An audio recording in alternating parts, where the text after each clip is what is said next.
This is Idril Celebrindo, the Silverfoot, the daughter of Turgon, the king of Gondolin. Idril was born in Valinor to Turgon, son of Fingolfin of the Noldor, and to Elenwe of the Vanyar.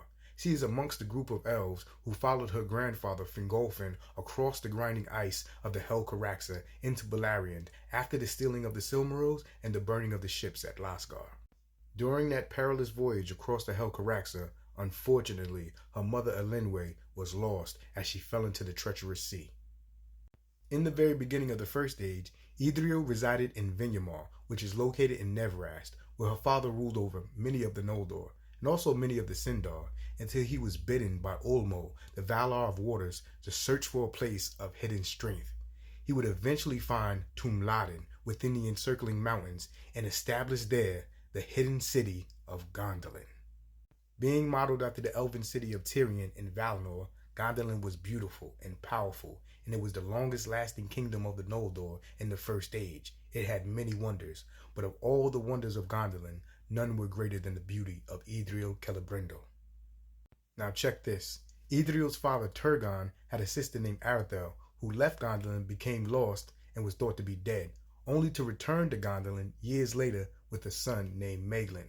Now, Maeglin's father was named Eol, the Dark Elf of the Sindar, who they hated and wanted to get away from, but he followed them to Gondolin, and then he slayed Arethel. He was in turn put to death by Turgon. Now, Turgon then took in Maeglin, and Maeglin became in very high favor of the king, but there was one problem. Maeglin fell in love with his first cousin, Idril Celebrindo. Now, Idril did not like this at all. She hated him and always mistrusted him. Now, after the fifth battle of Beleriand, the Nirnaeth Anoriad, the battle of unnumbered tears, almost sends a human, Tuor, son of Huor, to seek for Gondolin and to warn them of its impending fall and to tell them to flee. Tuor arrives in Gondolin and is welcomed, and he falls deeply in love with Idril, who also falls in love with him, and with the blessing of Turgon, they are married and they have a child, Eärendil, the Mariner, or Eärendil, the Blessed.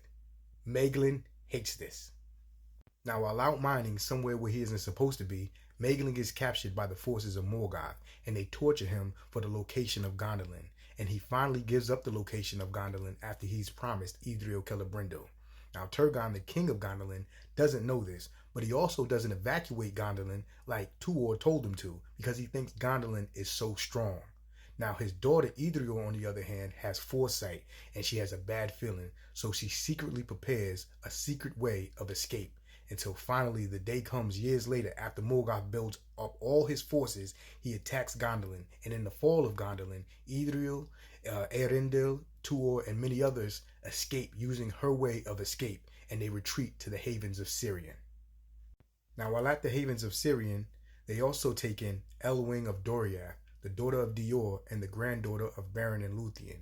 Now, Elwing and Eärendil fall madly in love, and we know that eventually Eärendil saves the world, but that's a story for another time. Tuor, whose fate is set apart, chooses to be numbered among the elves because of his love of Idril Celebrindo, and they sail west to Valinor.